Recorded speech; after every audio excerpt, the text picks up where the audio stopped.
Som al darrer dia de la tercera campanya d'excavacions al monestir de Sant Genís de Rocafort. Una campanya que ha satisfet plenament els objectius que ens havíem proposat. Entre ells cal destacar la possibilitat de disposar d'un model 3D que documentés de forma rigorosa l'estat actual de l'església.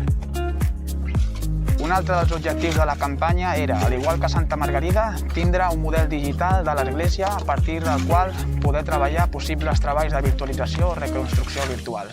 Gràcies a l'escàner làser obtenim un núvol de punts molt detallat que de ben segur ens vindrà molt bé de cara a possibles projectes futurs. En aquesta campanya hem utilitzat un escàner làser RTC 360 de Leica, llogat a l'empresa Instop, que estan especialitzats en sistemes de mediació i digitalització. Gràcies al núvol de punts que obtenim de l'estació, tindrem un model digitalitzat d'alta precisió.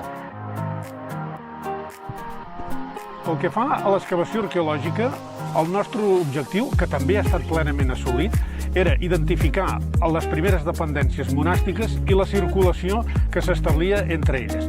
Això ens ho permet veure l'escalinata monumental que precisament comunicava amb 3 de les dependències que hem identificat.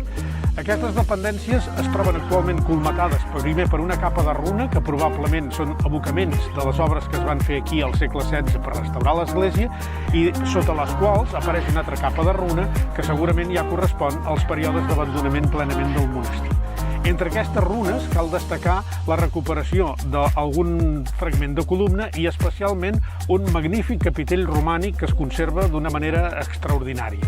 Un capitell que també enllaça amb un altre que ja es conservava al Museu Vicent Ros i que tot plegat dona testimoni que ens trobem davant d'un monestir que per una banda era molt més ampli, molt més extens del que ara pot semblar i que alhora era més sumptuós i més decorat també que el que pot semblar ara d'una manera, amb una imatge molt més austera.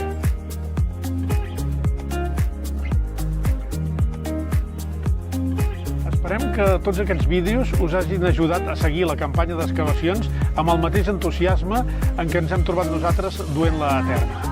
En les properes setmanes, des del Centre d'Estudis Martorellencs, us seguirem oferint nous continguts tant referits al desenvolupament i a la continuació dels treballs, ara ja, de laboratori, pel que fa a les excavacions de Sant Genís de Rocafort i de Santa Margarida, com d'altres que fan referència al coneixement i descoberta del patrimoni de Martorell. Fins aviat!